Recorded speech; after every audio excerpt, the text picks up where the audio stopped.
ॐ वर्णानामर्थसङ्गानां रसानां छन्दसामपि मङ्गलानां च कर्तारो वन्दे वाणीविनायको। नारायणं नमस्कृत्य नरं चैव नरोत्तमं देवीं सरस्वतीं व्यासं ततो जयमुदीरयेत्। गुरुर्ब्रह्मा गुरुर्विष्णु गुरुर्देवो महेश्वर गुरुर्साक्षात् परब्रह्म तस्मै श्रीगुरुवे नमः। अखण्डमण्डलाकारं व्याप्तं येन चराचरं तत्पददर्शितं येन तस्मै श्रीगुरुवे नमः। बोलिए सियावर रामचंद्र भगवान की जय, राधावर कृष्ण कन्हैया लाल भगवान की जय, उमा महेश्वर भगवान की जय, गायत्री ब्रह्मदेव भगवान की जय, सदगुरुदेव भगवान की जय, माता पिता गुरुदेव की जय, समस्त संतगण भगवान की जय, समस्त भक्तगण भगवान की जय। ओम नमः पार्वती पतये, हर हर महादेव। तो मित्रों और आप सभी श्री नरसिंह पुराण के श्रेष्ठ रसिक जनों, श्रोतागणों, अब तक हमने श्री नरसिंह पुराण की कथा को नियमित रूप से क्रमबद्ध रूप से श्रवण किया है, कीर्तन किया है, मनन किया है, भजन किया है। अब हम उसी क्रम में श्री नरसिंह पुराण की कथा को आगे की ओर अग्रसर करते हैं। आप सभी श्रेष्ठ श्रोतागण रसिक जन भगवान श्री नरसिंह जी के श्री चरणों में दृढ़ भक्ति रखते हुए कथा का श्रवण करें, कीर्तन करें, मनन करें, भजन करें। बोलिए श्री नरसिंह भगवान की जय। तो 40वें अध्याय में श्री मार्कंडेय जी उन राजन से कहते हैं कि इस प्रकार मैंने तुमसे भगवान विष्णु के 12 अवतार का वर्णन किया, अब श्री नरसिंह अवतार का वर्णन करूंगा, उसे सुनो। पूर्व काल में दिति का पुत्र हिरण्यकश्यपु महान प्रतापी हुआ है। उसने अनेक सहस्त्र वर्षों तक निराहार रहते हुए तपस्या की थी। उसकी तपस्या से संतुष्ट होकर ब्रह्मा जी ने उस दानव से कहा कि हे दैत्येंद्र, तुम्हारे मन में जो प्रिय लगे वही वरदान मुझसे मांग लो। दैत्य हिरण्यकश्यपु ने ब्रह्मा जी से इस प्रकार कहने पर उन देव देवेश्वर से विनय पूर्वक प्रणाम करके कहा। हिरण्यकश्यपु बोला, हे ब्राह्मण, हे भगवान, हे ब्रह्मा जी, यदि आप मुझे वर देने को उद्यत हैं तो मैं जो जो मांगता हूँ वह सब देने की मुझे कृपा करो। मैं न सूखी वस्तु से मरूं, न ही गीली वस्तु से, न जल से, न आग से, न काठ से, न कीड़े से, और न ही पत्थर या हवा से ही मेरी मृत्यु हो। न शूल अथवा किसी भी और शस्त्र से, न पर्वत से, न मनुष्यों से, न देवता से, न असुर गंधर्व अथवा राक्षसों भी मैं नहीं मरूं। न किन्नरों से, न यक्ष विद्याधर अथवा भुजंगों से, न वानर और न ही अन्य पशुओं से, और न दुर्गा आदि मात्र गणों से ही मेरी मृत्यु हो। मैं न घर के भीतर मरूं, न बाहर, न दिन में मरूं, न रात में, तथा आपकी कृपा से मृत्यु के हेतुभूत अन्य कारणों से भी मेरी मृत्यु न हो। हे देव देवेश्वर, हे ब्रह्मा जी, मैं आपसे यही वरदान मांगता हूँ। मार्कंडेय जी कहते हैं कि हे सहस्त्रानिक, हे राजन, दैत्यराज हिरण्यकश्यपु के इस प्रकार यूं कहने पर श्री ब्रह्मा जी ने उनसे कहा कि हे दैत्येंद्र, हे हिरण्यकश्यपु, तुम्हारे महान तप से संतुष्ट होकर मैं इस परम अद्भुत वरों को दुर्लभ होने पर भी तुम्हें दे रहा हूँ।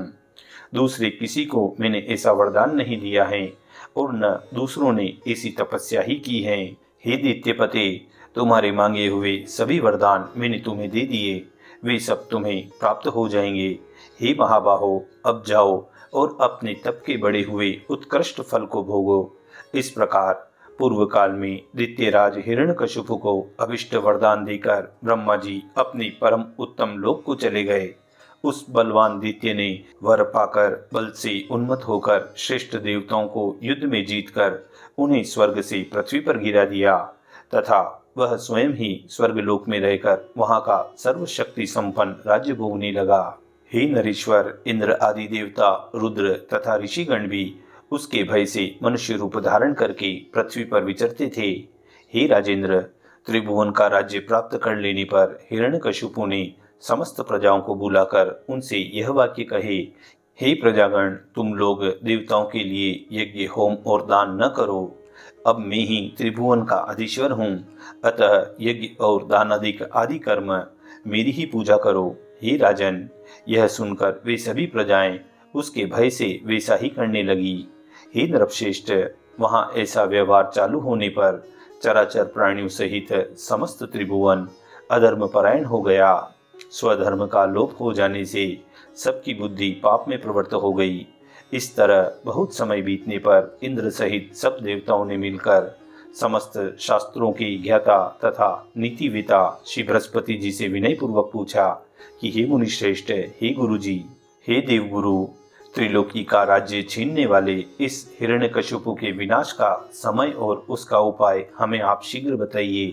तब बृहस्पति जी बोले, हे देवताओं, तुम लोग अपने स्थान की प्राप्ति के लिए मेरे ये वाक्य सुनो। इस महान असुर हिरण्यकशिपु के पुण्य का अंश प्राय क्षीण हो चुका है।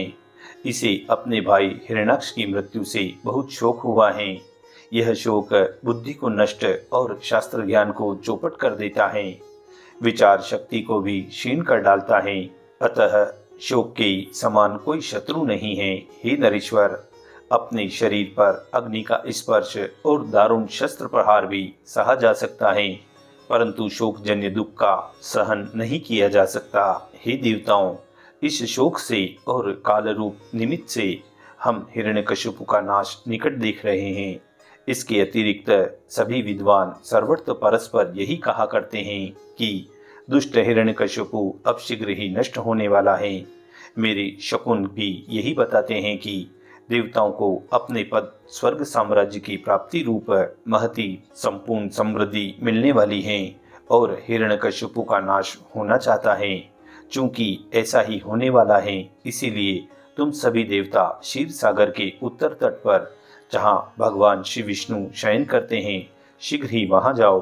तुम लोगों की भली भांति सत्वन करने पर वे भगवान क्षण भर में ही प्रसन्न हो जाएंगे और प्रसन्न होने पर वे ही उस दैत्य का वध का उपाय बताएंगे। श्री बृहस्पति जी के इस प्रकार कहने पर सभी देवता कहने लगे, हे भगवान, हे गुरुजी, आपने बहुत अच्छा कहा है। और वे सभी देवता अत्यंत प्रसन्नता पूर्वक वहां जाने को उद्योग करने लगे।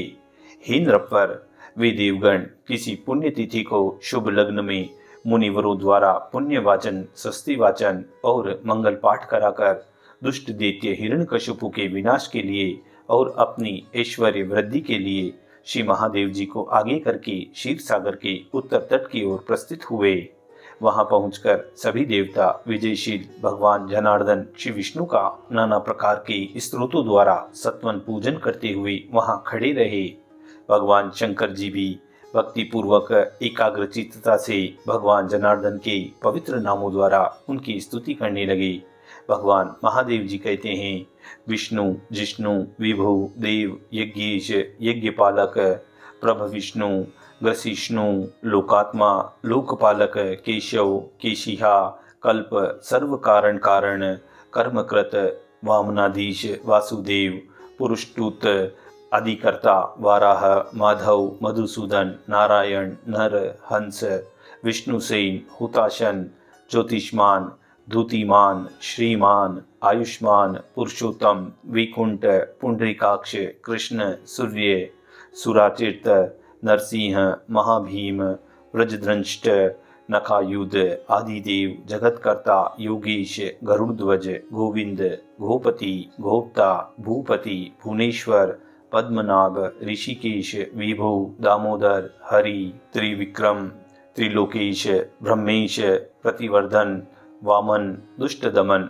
गोविंद, गोपवल्लभ, भक्तिप्रिय, अच्युत, सत्य, सत्यकीर्ति, ध्रुव, सूचि, कारुण्य, करुण, व्यास, पापहा, शांतिवर्धन, सन्यासी, शास्त्र तत्वज्ञ, मंदागिरी केतन, बद्री निलय, शांत, तपस्वी, विद्युत प्रभ, भूतावास, गुहावास, श्रीनिवास, श्रीपति, तपोवास, दम वास, सत्यवास, सनातन पुरुष, पुष्कल, पुण्य, पुष्कराक्ष, महेश्वर, पूर्ण, पूर्ति, पुराणज्ञ, पुण्ययज्ञ, पुण्यवर्धन, शंखी, चक्री, गदी, शार्दंगी, लांगली, मुशली, हली, किरीटी, कुंडली, हारी, मेखली, कवची, ध्वजी, जिष्णु, जेता, महावीर, शत्रुघ्न, शत्रुतापन, शांत, शांतिकर, शास्ता, शंकर,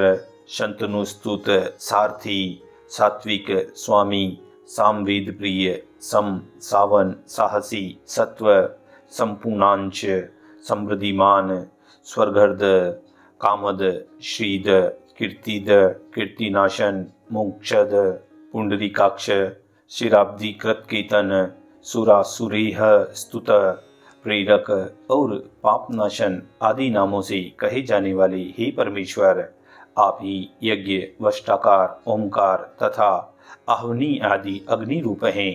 हे पुरुषोत्तम, हे देव, आप ही स्वाहा स्वधा और सुधा हैं। आप सनातन देव देव श्री भगवान विष्णु को नमस्कार हैं। हे गरुड़ ध्वज, आप प्रमाणों की अविषय तथा अनंत हैं। मार्कंडे जी कहते हैं कि इस प्रकार दिव्य नामों द्वारा स्तुति किए जाने पर भगवान मधुसूदन ने प्रत्यक्ष प्रकट होकर संपूर्ण देवताओं से यह वचन कहा। श्री भगवान ने कहा कि हे देवगण, तुम लोगों ने केवल कल्याणकारी नामों द्वारा मेरा सत्वन किया है, अतः मैं तुम पर प्रसन्न हूँ।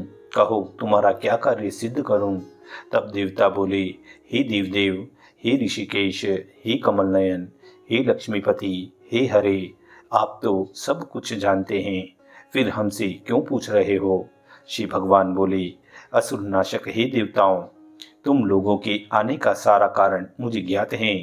जगत का कल्याण करने वाले श्री महादेव जी ने तथा तुमने हिरण्यकशिपु दैत्य का नाश कराने के लिए मेरे 100 पुण्य नामों द्वारा मेरा सत्वन किया है।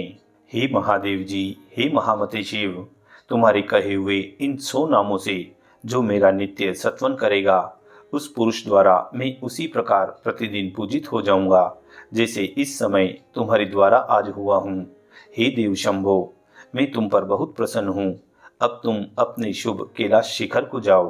तुमने मेरी स्तुति की है, अतः तुम्हारी प्रसन्नता के लिए मैं हिरण्यकशिपु का वध करूंगा। हे देवताओं, अब तुम भी अपने अपने धाम को लौट जाओ और कुछ काल तक प्रतीक्षा करो। जब इस हिरण्यकशिपु के प्रहलाद नामक बुद्धिमान विष्णु भक्त पुत्र होगा और जिस समय यह दैत्य प्रहलाद से द्रोह करेगा, उस समय वरों से रक्षित होकर देवताओं और दानवों से भी नहीं जीते जा सकने वाले इस असुर का मैं अवश्य ही वध कर डालूंगा। श्री मार्कंडे जी कहते हैं, हे सहस्त्रानिक, भगवान विष्णु के इस प्रकार कहने पर देवगण उन्हें प्रणाम करके अपने अपने धाम को लौट गए। इस प्रकार श्री मार्कंडे जी और राजा सहस्त्रानिक के मध्य में यह मधुर संवाद हुआ। इसी संवाद के अंतर्गत श्री नरसी पुराण के 40वें अध्याय की पूर्णता व समाप्ति होती है। इति श्री नरसी पुराणे विष्णोर्नाम स्तोत्रम नाम 44 अध्याय पूर्णः। बोलिए श्री नरसिंह भगवान की जय।